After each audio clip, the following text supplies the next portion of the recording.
Hello नमस्कार सबैजनालाई फेरि पनि स्वागत गर्न चाहन्छु मेरो युट्युब च्यानलमा जहाँ भिन्न भिन्न प्रकारको फुलहरूबारे जानकारी तपाईँले पाउँदै आइरहनु भएको छ भने आज फेरि एउटा नयाँ जानकारी लिएर आएको छु र योपालि म तपाईँलाई एउटा गदौरीबारे अपडेट लिएर आएको छु। स्वागत गर्न चाहन्छु फेरि पनि म रजत ठकुरी हजुरहरूको सामु फेरि एउटा नयाँ भिडियोको साथमा। र तपाईँले यहाँ देख्न सक्नुहुन्छ यहाँनिर मेरो स्प्रे भराइटिज जसलाई हामी नर्मल ल्याङ्ग्वेजमा पुरानो ल्याङ्ग्वेज या पुरानो भाषामा हामी स्प्रेस या पम्पन्स भनेर चिन्ने गर्थ्यौँ भने अहिले जुन चाहिँ नयाँ ल्याङ्ग्वेज छ या जुन सही शब्द छ यसको लागि यसलाई स्प्रेज भनेर भनिन्छ। र यो जुन चाहिँ स्प्रेज छ मेरोमा एकदमै अहिले तपाईँले यो देख्न सक्नुहुन्छ रेडी भइसकेको छ। यो सेकेन्ड स्टेज पटिङको लागि एकदमै रेडी भइसकेको छ र यसमा तपाईँलाई कतिवटा प्लान देखाउनु पर्दाखेरि हेर्नुहोस् एकदमै बुसी प्रकारले राम्रो प्रकारले भइरहेको छ। अनि लास्ट इयरमा मैले के पाएँ भन्दाखेरि बिफोर लास्ट इयरसम्म चाहिँ म के गर्थेँ भन्दाखेरि नर्मली दुईवटा कुरो चलाउने गर्थेँ। दुईवटा कुरो चलाउने गर्थेँ दुईवटा भन्दा पनि तिनवटा कुरा चाहिँ चलाउने गर्थेँ। त्यो के हो भन्दाखेरि बलुवा गाईको मल साथसाथमा लिफ मोल्ड यो तिनवटा कुरा चाहिँ म चलाएर पटिङ गर्ने गर्थेँ। तर मैले बादमा के रियलाइज गरेँ भन्दाखेरि हाम्रो जुन चाहिँ सिजन छ फ्लावरिङको सिजन छ त्यो फ्लावरिङको सिजन दसैँ तिहार पर्ने हुनाले एकदमै गरम हुन्छ। त्यति बेला एकदमै घाम लागेको हुन्छ र पत्ताको मल चाहिँ एकदमै छिटो सुक्छ र पत्ताको मल छिटो सुकेको कारणले गर्दाखेरि चाहिँ के हुन्छ भन्दाखेरि जब फुल्ने बेलामा चाहिँ एकदमै ड्राई भएर धेरै प्लान्टहरू त्यो जुन चाहिँ बडको जतिको डेभलप हुनुपर्ने हो त्यतिको डेभलप नभएको कतिवटा कुरामा मैले थाहा लाग्यो। र अर्को कुरा के हो भन्दाखेरि मैले 8 इन्चको पट चलाउँथेँ। यो जुन चाहिँ थर्मोकोट पट छ त्यो चलाइरहेको थिएँ र थर्मोकोट पटमा पनि एकदमै छिटो गरम भएको कारणले गर्दाखेरि छिट्टो जरा सुकेको जस्तो मलाई फिल भयो। हुन त्यस्तो नहुनु पनि सक्छ तर मलाई चाहिँ त्यस्तो फिल भयो। र यो साल भने चाहिँ म ब्याक टु जुन चाहिँ पोलिथिन छ पोलिथिनमै पोलिथिन ब्यागमै चलाउने गइरहेको छु। अलिकति किफायती इकोनोमिक पनि हो र हामीलाई सार्नु ओर्नु यताउति लानु पनि एकदमै सजिलो किनभने पोलिथिन चाहिँ सतसत पसिहाल्छ गएर पर्स चाहिँ अलिक साह्रो पर्छ। सो त्यसैले नै अघि बढाउँदै आज हामी स्प्रेसको थर्ड स्टेज पटिङ बारे जान्नेछौँ। तर यहाँ के देख्दैछु म यसो मलाई डर त लागेको थियो यहाँनिर खाएको यस्तो झुर्का भएको देख्दाखेरि यहाँनिर एकदमै पत्तै जस्तो भएर यहाँनिर के बसिरहेको रहेछ हेर्नुहोस् यो भयो क्याटरपिलर बसिरहेछ। अब यो एकदम नर्मल हो क्याटरपिलरहरू हुनु है किनभने जहाँ हरियो त्यहाँनिर क्याटरपिलर रहिरहेको हुन्छ। र यसले एउटा कुरो पनि बताउँछ के यो जुन चाहिँ नर्सरीमा प्लान्ट उगाइरहेको छौँ यो चाहिँ के हुन्छ बायोडाइभर्सिटी फ्रेन्डली छ हो। सो यसलाई हामी यहाँ मदर प्लान्ट रहेको छ यहाँको पत्ता खाउन त ल भनेर हामी छोडिदिन्छौँ। Okay so let's go this side हेर्ने हुन्छ। अनि यहाँनिर तपाईँले देख्न सक्नुहुन्छ कतिवटाले फुल पनि फुल्दैछ। यहाँ स्पेसली यो एकदमै रमाइलो कलर मिठो कलर रहेको छ पिङ्क भनौँ है पिङ्कमा माथि वाइट टिप्स भएको एकदमै राम्रो कलर रहेको छ। अनि यो पनि एकदमै दामी कलर रहेको छ रेडमा है सिङ्गल। सो यो कलरहरू चाहिँ फुलेको छ र यो चाहिँ के हो भन्दाखेरि यो चाहिँ फुल्दै जान्छ बढ्दै जान्छ यिनीहरूको जात नै यस्तो हो र फुलाङ्गे हुँदै बढ्दै जान्छ। तर कुनै यस्तो छ जसलाई चाहिँ हामीले फुलाङ्गे भएर फुल्नु चाहिँ दिनुहुँदैन। जस्तै यहाँनिर तपाईँले ग्रिन देख्नुहुँदैछ यो चाहिँ मेरो कर्मिट भनेर भन्छ यसको नाम चाहिँ यो चाहिँ ग्रिन पम्पम हो है। यहाँनिर तपाईँले देख्नुहुँदैछ यो सबैले फुलाङ्गे भइरहेको छ। सो यो फुलाङ्गे भएको चाहिँ हामीले के गर्नुपर्छ यसलाई यहाँनिर फेदमै काटिदिनुपर्छ सो द्याट यो साइडको ब्रान्चेस छ नि यहाँनिर ब्रान्चेस त्यो साइडको ब्रान्चेस जुन चाहिँ छ नि यो साइडको ब्रान्चेस चाहिँ मजाले डेभलप भएर बुसी भएर जाओस्। र कतिवटा मैले गरिसकेको छु यहाँ देख्न सक्नुहुन्छ यो ब्ल्याक पटमा मैले एकदमै गरिसकेको छु। र यसरी नै मैले अघि ग्रिन पम्पमको कुरा गरेँ या ग्रिन पम्पमको कुरा गरेँ यहाँनिर सबै फुलाङ्गे भएकोले गर्दाखेरि मैले यो दुईवटा काटिदिइसकेको छु। र यो जुन चाहिँ 4टा ब्रान्चेस छ यसलाई मैले यो 4टा 5वटा ब्रान्चेसलाई चाहिँ मैले छोडेको छु सो द्याट यसले गर्दा पनि बुसी भएर जाओस्। ओके सो यहाँ देख्न सक्नुहुन्छ एकदम राम्रो एकदमै बुसी भएर आउँदैछ प्लान्ट। र इट्स टाइम फर रिपोर्टिङ सबै सिङ्गल इयरको यही वर्षको प्लान्ट हो यही वर्षको कटिङ हो। अनि यही वर्षको कटिङलाई नै हामी फुलाउने गर्छौँ। मदर प्लान्ट हामी राख्दैनौँ। मदर प्लान्ट तपाईँलाई मैले अघि देखाइसकेको छु परनिर जहाँ मैले क्याटरपिलरलाई छोडिदिएँ। ओके सो आज हामी पहिला चाहिँ के को बारेमा जान्यौँ भन्दाखेरि let's know the composition new composition योपालि म न्यू कम्पोजिसन चलाइरहेको छु। So new composition of putting media ल। ओके यहाँनिर मैले एकदमै गाईको कालो पाकेको मल ल्याइसकेको छु। ओके एकदमै पाकेको मल छ। सो यसलाई यो पाकेको मललाई पहिले यहाँ खनाउने। ओके यसपालिदेखि मैले एकदमै उयो नचलाउने पत्ताको मल जङ्गली मल नचलाउने डिसिसन लिएको छु। सो मैले पत्ताको मल एउटा पनि नचलाउने डिसिसन लिएकोले गर्दाखेरि अनि पत्ताको मल फेरि मैले पत्ताको मल चलाइनँ भने एकदमै भारी भएर जान्छ क्या, मिडिया एकदमै भारी भएर जान्छ। यो गाईको मल मात्रै चाहिँ एकदमै भारीपन हुन्छ।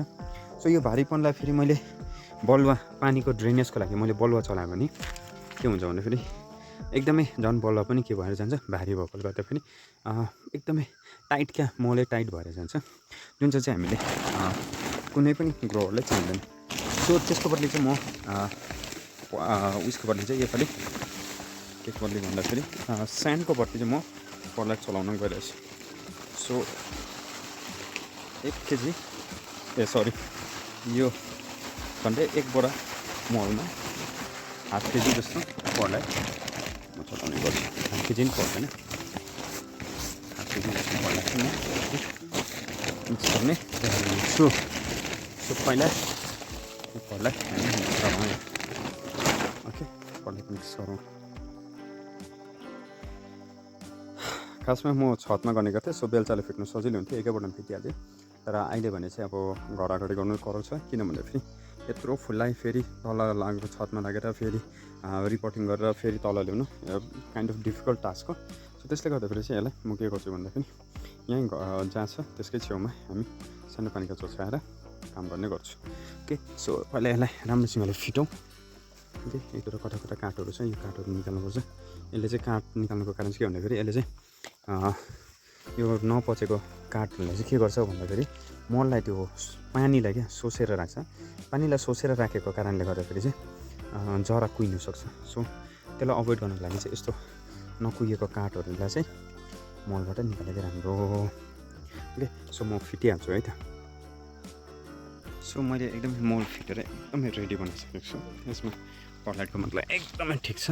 ओके, सो यो पर्लाइटको युटिलाइज मैले अस्ति नै तपाईँलाई भनिसकेको छु।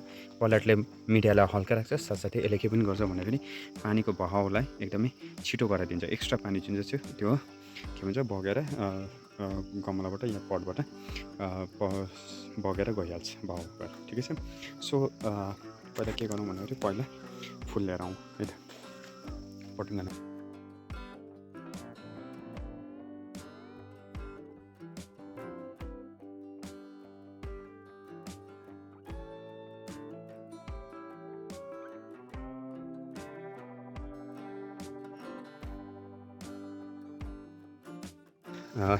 यो त तपाईँले देखेको हो, पहिलेदेखि मैले गर्दै आएको। ओके, सो रुट हेर्नुपर्दाखेरि रुट एकदमै राम्रो डेभलप भएको छ है। अलिअलि कता कता पत्ताको मल पनि रहेको छ फर्स्ट स्टेज र सेकेन्ड स्टेजमा। तर फाइनल स्टेजमा चाहिँ मैले एउटा पनि, थर्ड स्टेजमा चाहिँ मैले पत्ताको मल युज गरेको छुइनँ, तपाईँले देखिहाल्नु भयो। सो रुटिङ राम्रो भएको छ, पक्रिसकेको छ। प्लान्ट्स ओभरअल बुझी छ, यतिको ठिकै छ। अहिले मे महिनाको एन्डमा छ भनेपछि जुन, जुलाई, अगस्त, सेप्टेम्बर अझै पनि 4 महिना बाँकी छ। सो होपफुली योपालि मैले सोचेको जस्तो पाउन सक्छु होला। लास्ट इयर पनि पाएको, तर एट द एन्ड मैले अलिकति म बिजी भएर मैले अलिकति बिगारी पठाएँ। होप सो योपालि चाहिँ यो कुरो रिपिट हुँदैन होला। Okay, so let's start reporting. So अर्को नि छ क्या, पक्रिदिनु केही हुँदैन। यहाँ देख्नुहुँदैछ तपाईँले यो 8 इन्चको पट हो। ओके, सो 8 इन्चको पट भन्नाले चाहिँ तपाईँको यो डायमिटर जुन चाहिँ छ नि, त्यो डायमिटर यो भित्रको गोलाइ बनिसकेपछि जुन चाहिँ लेन्थ हुन्छ त्यो चाहिँ 8 इन्चको छ। सो यो 8 इन्चको पट हो अनि यसको लेन्थ जुन 8/10 को पट हो यो। ओके, सो 8/10 को पटमा चाहिँ म अलिकति गहिरो चलाएको छु। गहिरो किन भन्दाखेरि एकदमै घामले गर्दाखेरि हट हाउसमा छ, हट हाउस भन्दा ग्रिन हाउसमा भएको गर्दाखेरि घाम लाग्दा एकदमै छिटो सुक्ने हालत रहेको छ। सो सुक्छ भनेको चाहिँ मैले योपालि चाहिँ अलिकति अग्लो पट साथसाथै अलिकति गहिरो पट साथसाथै प्लास्टिकको पोलिथिन पट योपालिदेखि युज गरिरहेको छु।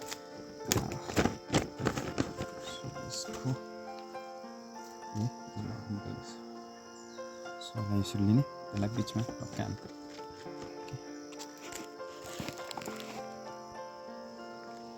ढल्किने है, देखिरहनु भएको छ होला। यसरी हामी बिचमा राख्ने है। एन्ड पहिला साह्रै त्यतिको त पोलिथिन चाहिँ रोप्नु चाहिँ अलिकति रिपोर्टिङ गर्नु पोलिथिनमा चाहिँ it's difficult in compare to उयो पट्स। किन भन्दाखेरि नि पट्स चाहिँ ठक्कै बसिहाल्छ, कुच्चिने ओर्ने बिचमा कुच्चिने ओर्ने हुँदैन। तर पोलिथिनमा चाहिँ राम्रो माहौल पसेन भने चाहिँ बिचमा के हुन्छ ठक्कै कुच्चिदिन्छ। यसरी यहाँनिर हेर्नुहोस् ल, यहाँ देख्नु हुँदैछ, यो यसरी कुच्चिन्छ। सो यो नकुच्चोस् भनेर चाहिँ यसलाई माथि र मजाले प्रेस गर्नु, तर गहिरो भएको गर्दाखेरि हात पनि पुग्दैन रहेछ।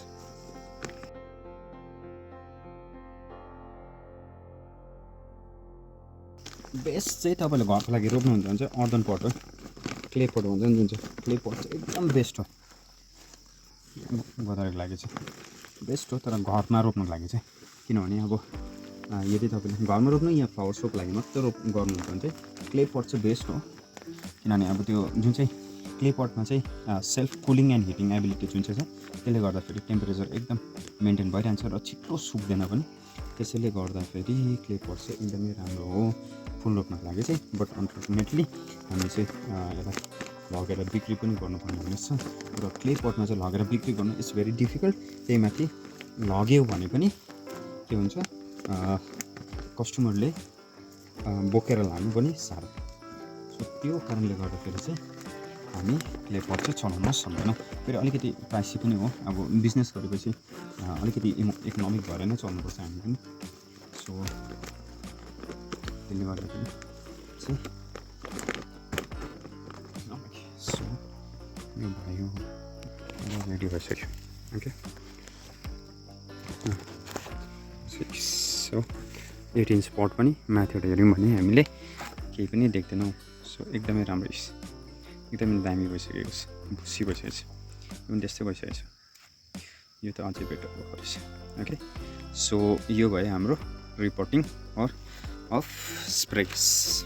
र अब नेक्स्ट भिडियो चाहिँ म तपाईँलाई के को बारेमा बनाउँछु भन्दाखेरि सायद क्रिसेन्थेममलाई नै लिएर बनाउँछु या मेबी एकामिनसलाई लिएर पनि बनाउन सक्छु। सो त्यसको लागि चाहिँ तपाईँ मेरो च्यानलमा एकदम बसिराख्नु होला। मेरो जो नयाँ हुनुहुन्छ, जसले पहिलोपल्ट मेरो च्यानल हेरिरहनु भएको छ, उहाँले मेरो च्यानललाई सब्सक्राइब गरिदिनु होला। अनि जसले पहिल्यैदेखि सब्सक्राइब गर्नुभएको छ, उहाँले लाइक कमेन्ट सेयर गरिदिनुहोस् होला होइन। यसरी तपाईँहरूले माया दिँदै जानु भने म पनि अगाडि बढ्दै जानेछु र तपाईँहरूको लागि नयाँ नयाँ भिडियोहरू लिएर आउनेछु। नयाँ नयाँ एक्सपेरिमेन्ट, नयाँ नयाँ भिडियो, अनि जुन चाहिँ तपाईँलाई राम्रो लाग्छ त्यही तपाईँले गर्नु। सो यो एक दुईवटा डेलिया फुलेको तपाईँलाई लास्टमा नजर देखाउन चाहन्छु। हवस् त सबैलाई, thank you so much for watching, bye bye, have a good day, अनि फेरि भेटौँला।